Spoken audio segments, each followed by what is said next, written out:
ये पकड़वा लेता है और उससे कहता है कि अगर तुम मेरे बेटे का पता मुझे सही बता दोगे तो मैं तुम्हें फौरन छोड़ दूंगा। लेकिन लॉन्चर पे को कैसे पता हो सकता था उसके बेटे का? वो उससे कहता भी है कि मैंने तुम्हारे बेटे को किडनैप नहीं किया। ऐसे काउंसलर को लगता है कि वो झूठ बोल रहा है और वो उसे बंदी बना लेता है। अब यही कैद में काउंसलर की वाइफ लॉन्चर से मिलने जाती है और जाते ही सिंपैथी दिखाते हुए उसे जहर का प्याला पिला देती है, जिससे वो मर जाता है।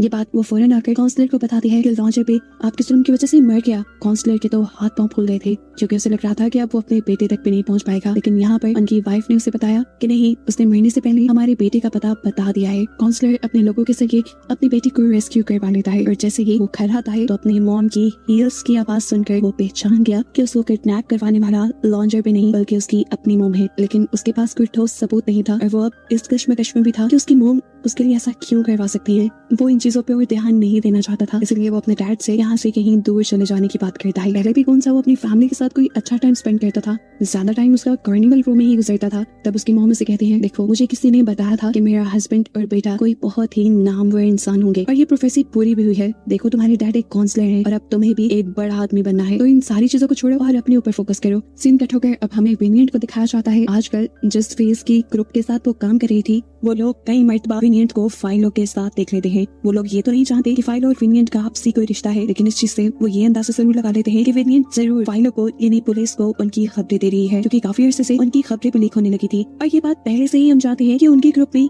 किसी गद्दार की जगह नहीं। ऐसे में वो विनियंट को मारने ही वाली थी कि तभी विनियंट ने उन्हें यकीन दिलाया कि मैंने पुलिस को आज तक फेस की खबर नहीं दी। तो जवाब में वो लीडर कहते हैं, अच्छा अगर तुम खबरी नहीं हो तो फिर पता करके बताओ खबरी कौन है। अगर तुम उसका पता ले आई और उसके पर काट के ले आई तो तुम्हारी जान बख्शी जाएगी। खबरी का पता वो कैसे चला दी? वो परेशान होकर अपनी दोस्त के पास जाती है और उसकी दोस्त अब विनियंट की हेल्प करने के लिए फाइलों से मिलती है। वो फाइलों से कहते हैं, तुम्हारा जो भी खबरी है तुम उसका नाम बता दो वरना विनियंट मारी जाएगी। फाइलों अपनी खबरी का नाम बताना नहीं चाहता था, लेकिन विनियंट की जान बचाने के लिए उसने खबरी का नाम बता दिया। विनियंट की दोस्त ने ये बात जैसे ही विनियंट को बताई तो वो फौरन उस खबरी को मारने के लिए पहुंच गई और इस चीज की खबर उस खबरी को भी हो चुकी थी कि विनियंट उसे मारने आ रही है। इसीलिए विनियंट के आने से पहले ही वो तैयार था। उसके आते ही वो उसी के ऊपर हमला कर देता है और इससे पहले कि वो विनियंट का गला काट देता पीछे से किसी ने उसे शूट कर दिया। पीछे देखने पर पता चला ये खुद फाइलो था जो विनियंट को बचाने आया था। अब विनियंट उस आदमी के पर काट लेती है ताकि वो उस सबूत के तौर पे उसे अपने लीडर को दे सके और फाइलो खुद उसे उसके एरिया पे छोड़ कर आता है और ऐसे सही इंसान का पता बताने पर उसकी जान छूट जाती है। अब अगले दिन विनियंट को पता चलता है वो लाइब्रेरी जिसकी वो अपनी पूरी जिंदगी में हिफाजत करती रही उसे बर्गिश म्यूजियम के अंदर डिस्प्ले किया जा रहा था। वो फौरन ही अंदर जाती है और वहाँ पर अपनी सारी किताबों को देखकर फूट फूट कर रोने लगती है, क्योंकि वो किताबें वो चीजें जिन्हें ये लोग सीक्रेट। चैनल को सब्सक्राइब करो पहले, हाँ जल्दी करो। मुझे पता है कि आप लोग नहीं करते, वीडियो देखते हो लेकिन सब्सक्राइब नहीं करते। ये लाल कलर का बटन नहीं से दबाओ, जल्दी दबाओ,